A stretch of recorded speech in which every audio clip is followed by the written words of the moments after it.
Wait, pause for a second. Something quiet, something almost invisible has just shifted, and you might not feel it yet on your end, but somewhere out there, in a room you not in, surrounded by voices that aren't yours, your person just heard something they weren't ready to hear. Not bad news, not gossip, just your name, spoken by someone else, in a tone that carried more truth than they were prepared for. And in that single second, between one breath and the next, something inside them moved, quietly, without permission, without warning. If this message speaks to your heart, comment, "I receive this love," like the video, and subscribe for more. Now let me take you into that moment, because the details matter more than you think. Picture it, not dramatic, not cinematic, just ordinary,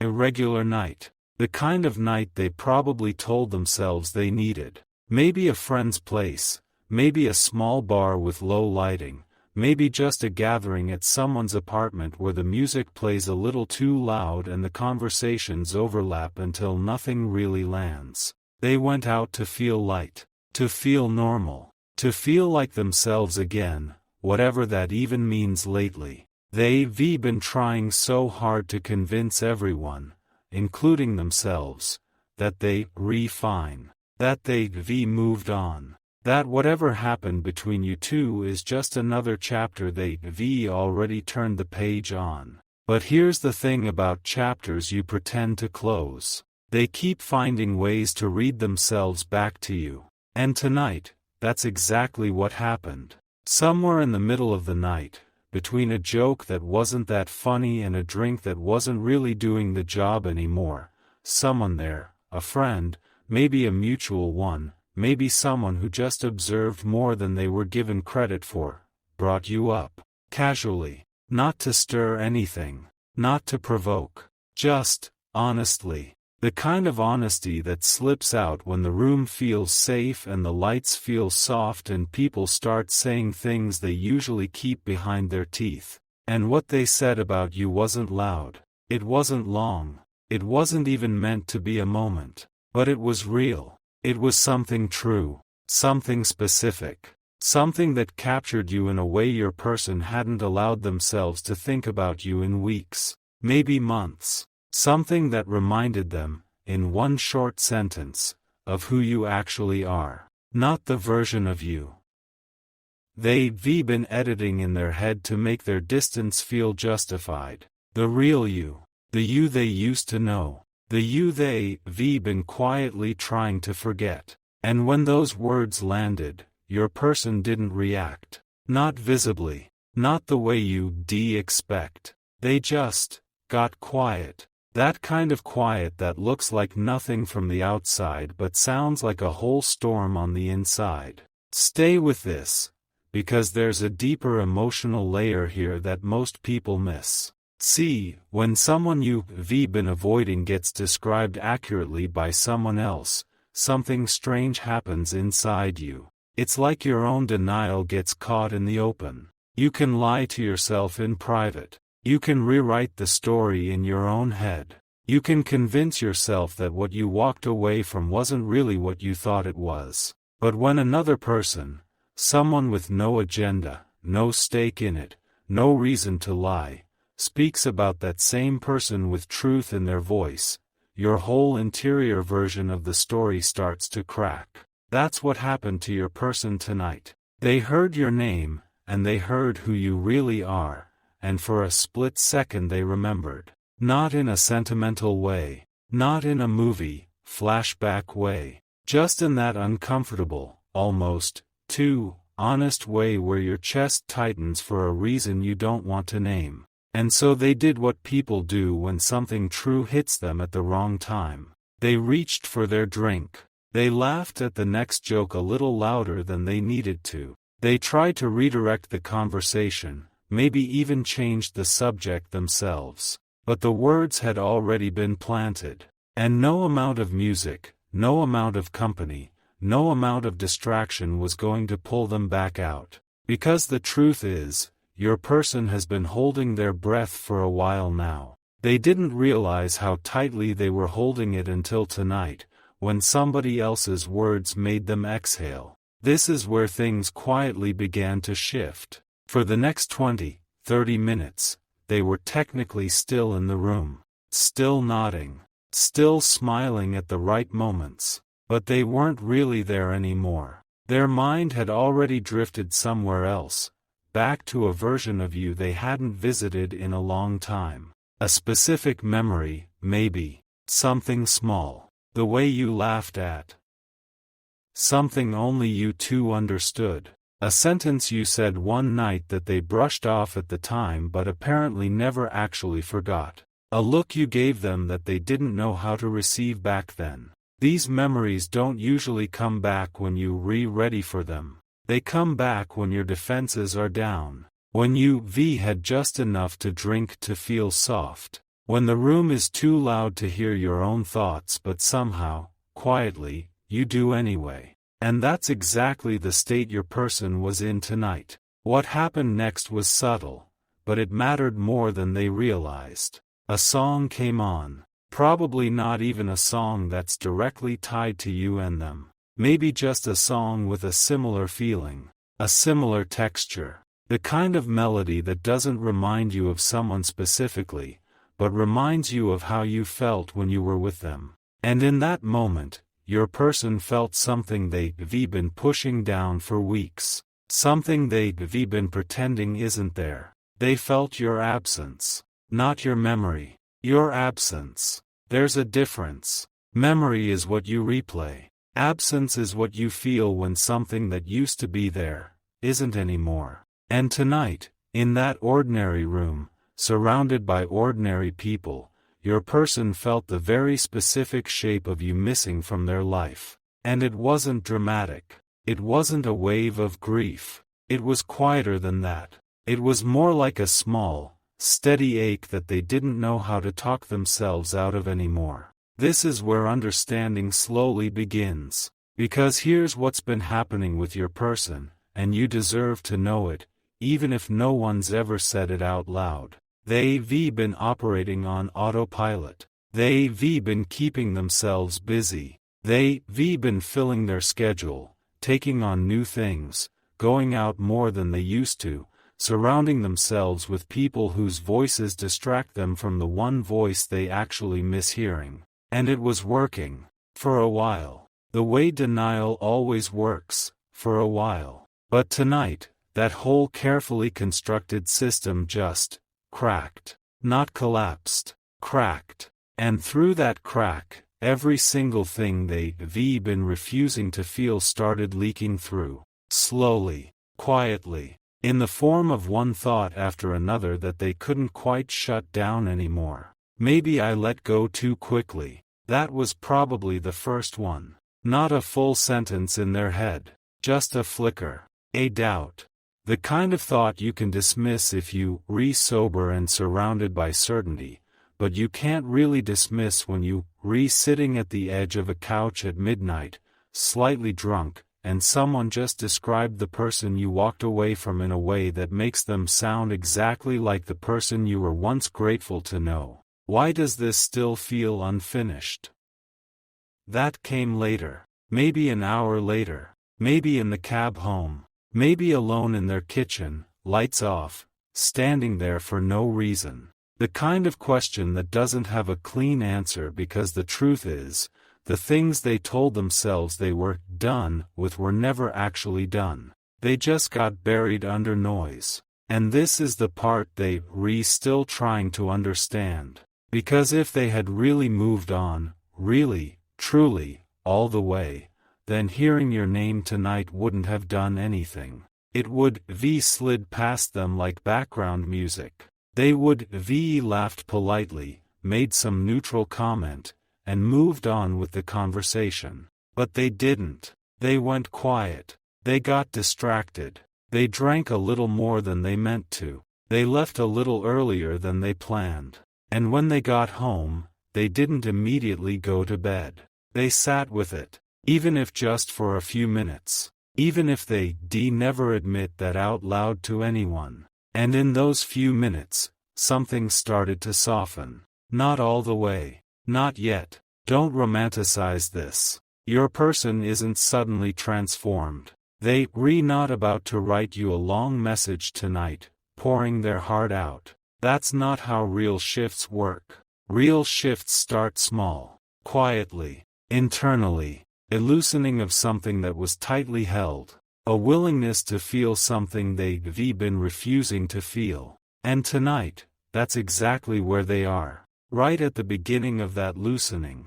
If this resonates, let it settle in you, because the next part is important. What that third person said about you tonight, whatever the exact words were, wasn't really new information for your person. That's the layered part of all of this. They already knew. They've always known who you are, what you brought to their life, the way you made them feel safe in ways they didn't have language for at the time. They knew all of it. They just didn't want to admit it, because admitting it would mean admitting that walking away, or pulling back, or going cold, or whatever shape their distance took, was a mistake. Or at least, not the clean, justified decision they've been telling themselves it was. So when those honest words came out of someone else's mouth tonight, it wasn't a revelation. It was an exposure. Something they'd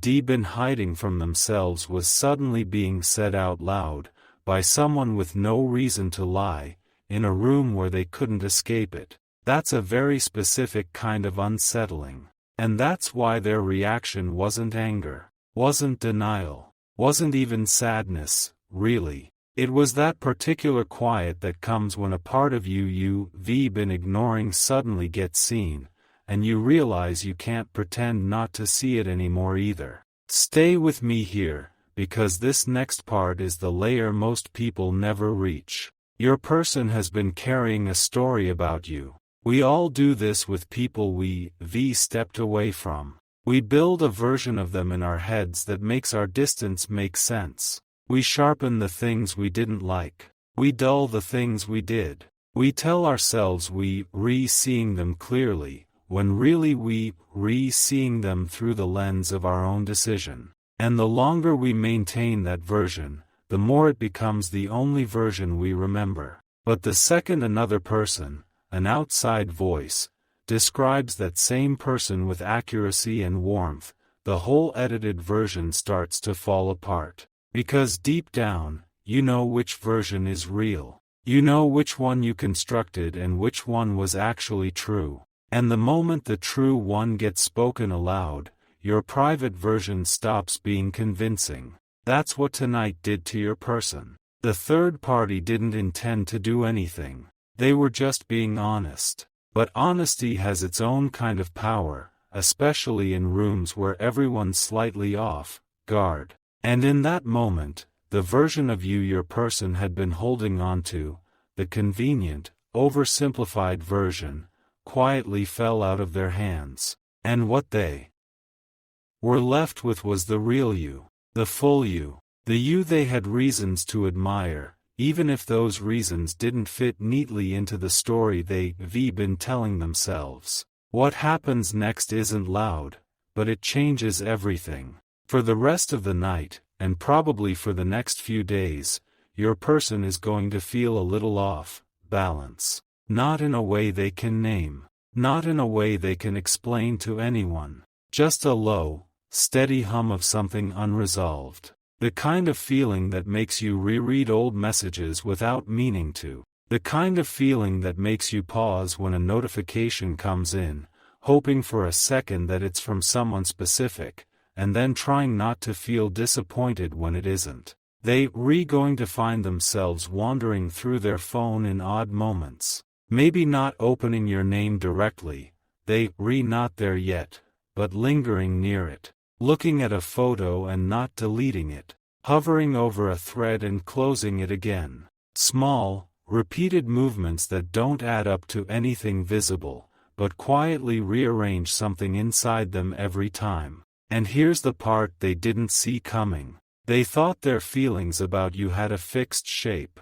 They thought the chapter was closed and the conclusion was reached. But feelings don't actually work like that. Feelings shift in response to truth. And the truth that landed on them tonight, through someone else's mouth, in a room they didn't expect it in, has started doing the slow, quiet work of reshaping how they understand the entire situation. They starting to ask different questions now. Not the surface questions. Not, do I miss them, or, should I reach out? Those are the easy ones. They starting to ask the harder ones. The ones underneath. Why did I let it get this far? What was I actually protecting myself from? Was I really upset about what I told myself I was upset about, or was I scared of something else entirely? What did this person actually mean to me, before I started rewriting them? These are the questions that change people, quietly, without announcement. You don't need to force this, just feel it. Because what's important for you to understand right now is that you don't have to do anything with this information. This isn't a sign that you should reach out first. This isn't a cue to act. Your only job in this moment is to know, really know, that what you've been sensing on your end isn't imagined. The quiet pull. The strange feeling that something is shifting even though nothing visible has happened. The intuition that they've been thinking about you more than they letting on. You haven't been making it up. Tonight, in that room, surrounded by voices that meant nothing, they heard something that meant everything. And even if they couldn't tell you that themselves, even if they deny it if you asked them point blank, it happened. The shift is real. The feeling is real. The slow turning of their inner world toward you again is real. And it's happening at the pace it needs to happen at. That's the part that's hard for most people. We want shifts to be loud, dramatic, confirmable. We want the text, the call, the grand gesture, the undeniable moment. But real, lasting shifts almost never look like that. Real shifts look like someone going quiet at a party. Like someone leaving early without explaining why. Like someone driving home in silence with the radio off. Like someone lying in bed at 2 a.m., thinking about a person they swore they were over. That's what's happening tonight. That's the texture of what just changed. If you felt this shift too, you already understand. There's something almost sacred about timing like this. About the way certain truths surface only when the conditions are right. Your person didn't hear those words about you in a sober afternoon, in a controlled environment, where they could brace themselves. They heard them in a soft moment, in a room that didn't feel like a battlefield, from someone who had no agenda. That's not coincidence. That's the kind of timing that lets honesty actually reach someone, instead of bouncing off their defenses. Whatever you believe in, whether you call it the universe, your higher self, divine timing, or just plain coincidence, something arranged this in a way that they couldn't refuse. And that means something. Not in a heavy, religious, pressure way. In a quiet, life is paying attention way. Sometimes the things we couldn't say to each other directly need to come through a third voice to actually be heard. Sometimes the people we love can't hear us when we speak, but they can hear us when someone else speaks for us. And tonight, without you doing a single thing, someone else spoke for you. Someone else gave voice to the part of you they had been refusing to remember. There's a quiet line in scripture that has stayed with people for centuries, about how a soft word turns away wrath, about how gentleness can carry weight that loud arguments never could. It feels relevant here, not as a sermon, but as a reflection. Because what reached your person tonight wasn't pressure. It wasn't accusation. It was a soft, honest word, spoken at a soft, honest moment. And softness is what got past their walls, the same walls that anything louder would only reinforced. So now you know. You know why the air has felt different lately. You know why something in your chest has been telling you they rethinking about you more than they should be. You know why this whole stretch of time has felt strangely charged, even when nothing on the surface has happened. You know what's been unfolding in places you can't see, in rooms you weren't in conversations you weren't part of. And here's what's quietly settling into them now, even if they can't name it yet. They realizing that the version of you they let themselves remember was incomplete. They realizing that their distance was more about their own fear than about anything you actually did. They realizing that the thing they've been calling closure was actually just avoidance dressed up in better clothes. They realizing that they don't actually know how to feel about you anymore, and that uncertainty, after months of false certainty, is its own kind of opening. Because the moment someone stops being sure about why they walked away, the door they thought they closed isn't really closed anymore. And that's where they are tonight, standing in front of a door they thought was locked, realizing the lock was never as solid as they pretended, realizing they the one who's been pretending, realizing that the simplest, most uncomfortable truth is the one a stranger said out loud in a room full of distracted people, that you were good, that you were real, that whatever they thought they had a problem with was never the actual problem. The pull they going to feel toward reaching out won't come tonight, probably not tomorrow either. It'll come slowly, over the next stretch of days, in moments they don't expect, while making coffee, while stuck in traffic, while trying to fall asleep. It'll come when they alone and quiet enough to stop running from their own thoughts. And when it comes, it won't feel like a decision. It'll feel like a recognition, like remembering something they promised not to forget. And you don't have to wait for it. You don't have to wonder when. You don't have to refresh anything. Your part in this isn't to chase. Your part is to keep being who you are. Keep being the version of you that's worth being described accurately by people who really see you. That version is doing the quiet work for you, even in rooms you'll never enter. Trust that. Trust that the truth about you doesn't need your help to find its way to the people who need to hear it. Trust that what's real has its own gentle gravity. Trust that you don't have to defend yourself to anyone who hasn't been seeing you clearly, because eventually, somebody else will say what you couldn't say, in a room you weren't in, and it will land in a way that your own voice never could have. That's what just happened. That's why the air feels different. That's why you came to this video tonight. That's why something in you wanted to hear this confirmed. Not because you desperate. Not because you waiting.